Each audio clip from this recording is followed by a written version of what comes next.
Hey, what's up, guys? HTH community, Have That Hope podcast, signing on again. Another thrilling, enthralling topic I want to share with you guys today to talk about self-growth, of course, self-growth, positivity, and finding oneself, which is pretty much what we're going to talk about today, guys. Today, we're going to focus on finding ourselves. So nowadays I hear term being thrown around about men, the high value man they talk about nowadays, and how to be one. And now you got guys calling themselves high value men and stuff like that, because people always want to set themselves apart. People always want things that set themselves apart, right? We all want to seem like we're all special, or we're rated differently, right? And the number one thing that separates most men, especially in this Western society, from being high value or average is typically finances, right? It's the easiest way to judge. Easiest way to judge a high value man. But what we also, which is true, definitely is true, finances is a big part of a man being high value. But why? Why is money the biggest factor of a man being seen as high value? Let's examine. I'll tell you. One of the main factors that people see others as high value with money is because what does money do? Money gives a perception. Money can supply you with materials, not just materials to make you seem successful, but it can also supply you with a mindset, right? It can supply you with a different mindset. It can supply you with a mindset of abundance. And that simple mindset of abundance, of having money, if anybody has ever had about a good amount of money in their pocket, that's why people like to walk around with money in their pocket, because it gives you a different mindset. It gives you confidence. It gives you confidence about the world, right? And it's not like you got a big money sign on your chest or anything. You're walking around like the Monopoly man or something with money bags. It's just that if you know it, then you feel it. It's not like the money giving you some sorcery or some magic spell to increase your confidence and self-esteem. You just allow yourself to have confidence and self-esteem because you have the money, right? So having the money gives you the confidence and self-esteem, or swagger or drip or whatever they want to call it. What does that do? Right? It pretty much gives an outward vibration. Your feelings, your emotions give vibrations, right? When you're happy, it gives a vibration, a very positive, upbeat vibration. When you're sad, when you're angry, that's why when people are angry, they can be, a lot of people notice that they're angry without even them saying what's wrong with them, because you can feel their vibe. Because anger has very strong vibes that people cannot ignore. So when you're vibing on that confidence, on that self-esteem of money in your pocket, money in your hand, able to do whatever you want to, that type of confidence exudes to other people. People feel that confidence. People feel that vibe. And eventually they start to believe it as well. Because when they see the materials on you, things like that, and they see your self-esteem on 10, it makes them believe because you believed, right? So you have to understand, guys, a high-value man isn't material. A high-value man is mentality. A high-value man is personality, how you see yourself. Can you create a mindset of abundance or scarcity, right? Now, generally, our mindset generally always goes to a scarcity mindset, because we're generally living in a survivalist state, right? Especially if we're depressed or angry. Our mindset is definitely going to be in the scarcity mindset of survival, of just living, just keep breathing type of mindset. You know, when you're in that type of mindset, what does that do to you? That makes you nervous. That makes you anxious, depressed, mood swings, everything, because you're uncertain. You're uncertain of what may happen. That's what gives us that mindset of scarcity. The only thing in this world that people necessarily cling to or see as security is money. So that's why when people do have money or lack of money is why they have that abundance mindset or scarcity mindset instead of a belief. What does a belief mindset do to you? What does a faith mindset do to you? It can give you that abundance, right? Example. I like to work out. I like to exercise, lift weights, things like that, because I like to shape my body. I like my body to be the way I envision it to be. So I strive to do that, to sculpt my body the way I want it to be. That's my decision in my day-to-day life. Now, when I started to work out, just like with any person, you have to understand that you're not going to see results for a while, and that's pretty much a big reason why most people don't maintain working out consistently, right? Because they may not see the results. They feel like they're putting in so much work but not getting any payback, right?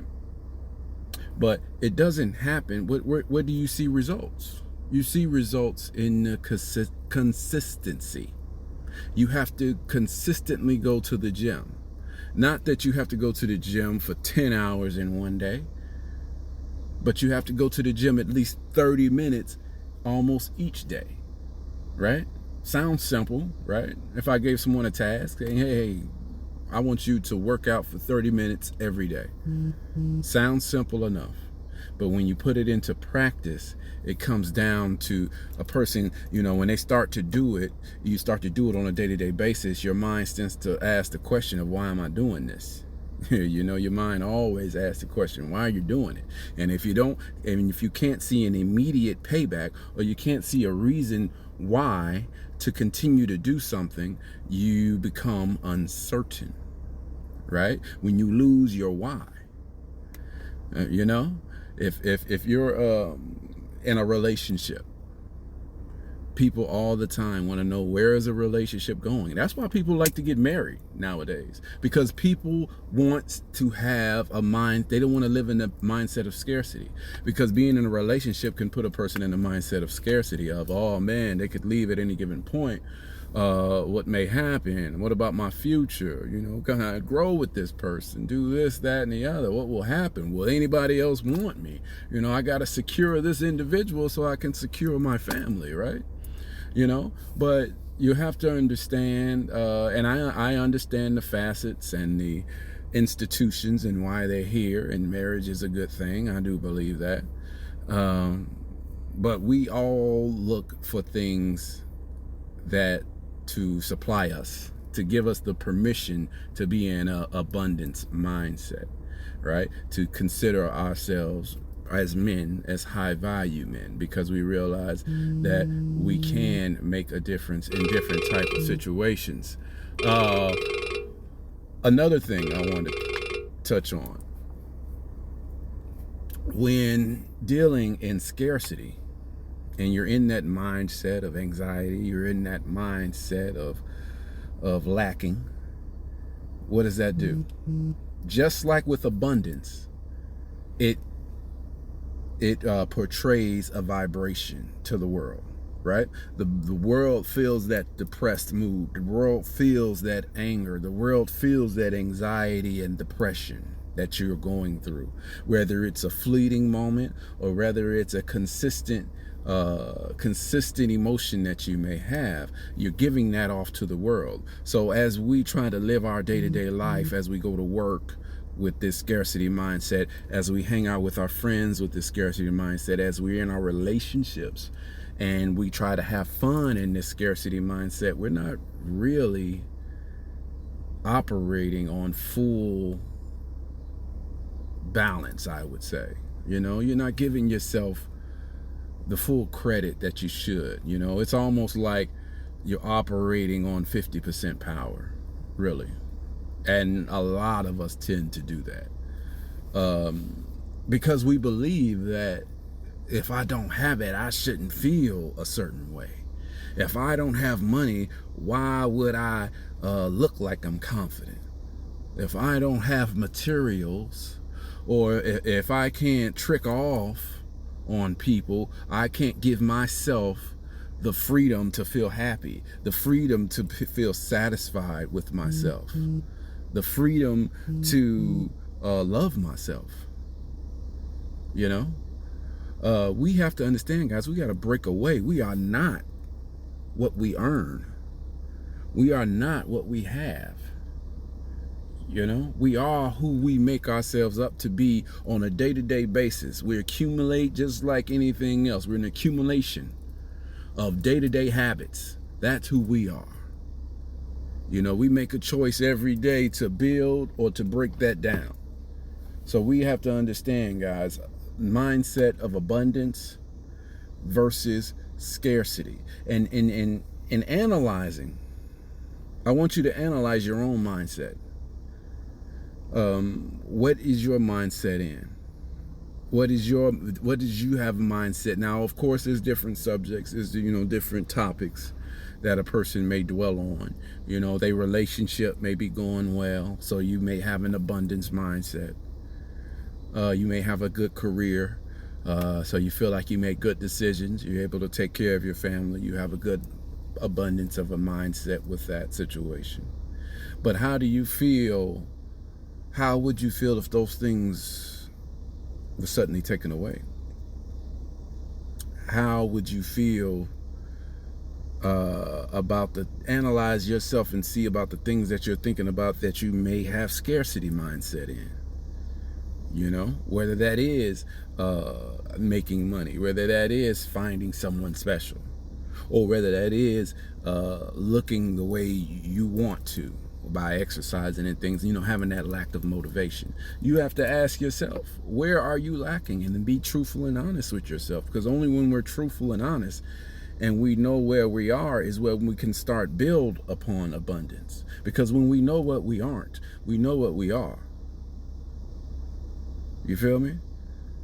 When we know that, hey, I'm a piece of crap, you know, I'm lazy, you know, I don't finish things, I don't follow through, I complain a lot. You know, we have to analyze ourselves, guys, and see ourselves truthfully for who we are if we want to achieve that high value man. Believe me, you guys, any rich person, any successful person knew they were successful, had that mindset of successfulness before they ever got the money, before they ever reached the status. It was a mindset at first. You know how what Scarface said, first you get the money, then you get the power, then you get the women, right? No. And let's analyze that. The Scarface, he didn't first get the money. In the beginning of that movie, he didn't have nothing. That dude was, you know, some kind of scrap, you know. He was just like any regular person. You know, what elevated him to get the money? It wasn't he was someone special or nothing like that. It was that he decided to have the mindset of a person who was willing to get it. He had the mind. He said, let me have the mindset of a boss, and let me exude this mindset of a boss to these bosses that I'm around, so that way they can see me like skin. Right? He was in a way he had the reality of fake it till you make it. When you think it, he had the simple action of, I'm going to believe myself to be something that others don't think I am. So it's my duty to make them believe what I believe. It's not that I got to tell them, hey, try to convince them of something. No, I got to show them to make them believe what I believe. Make them see what I see. Give them, give them the confidence that I see in myself. Right? That's what he did. And once he had the mind